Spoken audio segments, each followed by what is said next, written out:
Welcome to ClubhouseNews.com. You're tuned in to Clubhouse News Weekend for the week ending Saturday, December 20th. I'm Jenny. And I'm Sebastian. On November 24th, Sony Pictures in Culver City, California was attacked by what USA officials have determined to be North Korean hackers.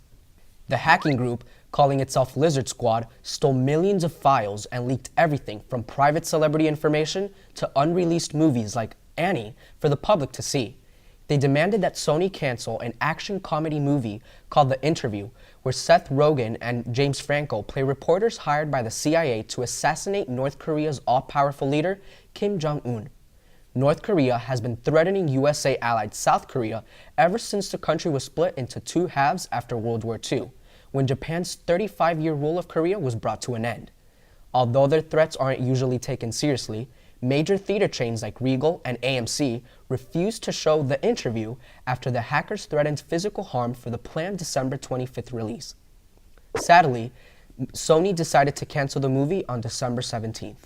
They hate us because they ain't us. They don't hate us because they ain't us. They hate us because they ain't us. Stop saying that. President Barack Obama announced that the USA will reopen diplomatic relations with Cuba after 5 decades of cutting ties with them. The USA used to have a lot of economic and political influence in Cuba until the Cuban Revolution of 1959, where Fidel Castro overthrew the government and became an all-powerful communist dictator. This led to the USA placing economic restrictions on Cuba called an embargo, cutting off their ability to trade and make money in 1960. At the time, the USA and Soviet Russia were involved in a Cold War that lasted from 1947 to 1991, and Castro allied himself with the Soviets. He allowed the Soviets to place nuclear missiles in Cuba, which is a mere 90 miles from the USA, and this triggered a 13-day standoff called the Cuban Missile Crisis that almost escalated into global nuclear war. The Soviet Union eventually crumbled in 1991, and Cuba sank into poverty and ruin over the past 5 decades. After Fidel Castro became ill in 2006, his brother Raul took over, but the USA continued its embargo to disempower the Cuban government. This week, Obama revealed America will be reopening its embassy in the Cuban capital of Havana, exchanging political prisoners and easing some trade restrictions. The deal was reached after a year of secret dealings between the USA and Cuba, assisted by Canada and Pope Francis, leader of the Catholic Church. Obama's decision is controversial, especially among Cuban-American refugees who fled Castro's iron-fisted government and Republican lawmakers in Congress who plan to keep the embargo in place. From one island nation to another, Japan re-elected Prime Minister Shinzo Abe and his Liberal Democratic Party, the LDP. Abe was first elected in 2012, and his party won a 2/3 majority in this year's election.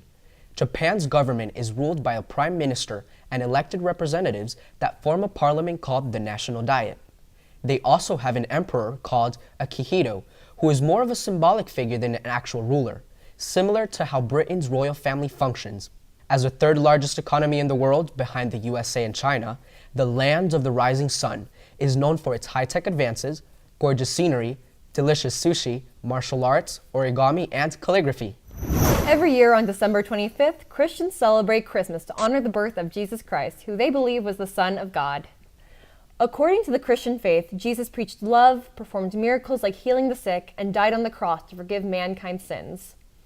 Although historians don't know Jesus' exact birthday about 2,000 years ago, the Christmas holiday has evolved to include many traditions since his passing. For example, the Roman Empire used to hold a festival on December 25th in honor of their sun god Sol Invictus, and scholars believe that Christians merged this feast day into a celebration of Jesus. The modern custom of decorating Christmas trees first began with 16th century German Christians. But tree worship during the winter seasons date back thousands of years to non-religious groups called pagans.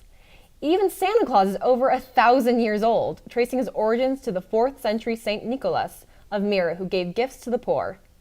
Now Christmas is a major global holiday where families exchange presents, attend religious services, and decorate their houses with beautiful lights. A little big. It's not big, it's just full. Dad, that thing wouldn't fit in our yard.